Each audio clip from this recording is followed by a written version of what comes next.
មិ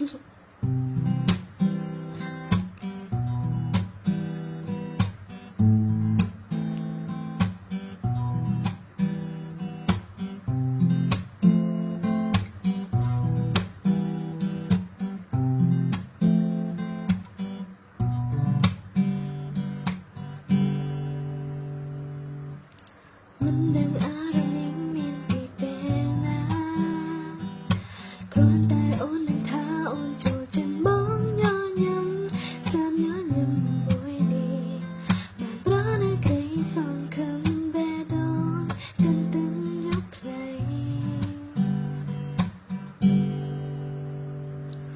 ពេលលំក្រោយពីគេតែគិតដល់បងចាំដឹងថានៅឡងបងកំពុងតែធ្វើអ្វីមានកិនដល់អូនខ្លាំងទេព្រោះអូននឹកចូលណៃបេះដូងស្រមៃចង់ជួបបងស្នាមញញឹមចូលក្នុងបេះដូងចិត្តលើកសងសំសាមញញឹមនេះមានរហូតទោះបីជាមានរឿងវាកើតឡើងចំពោះប្រពន្ធលោកក៏អូនសូមច្រកក្បែរថ្លៃ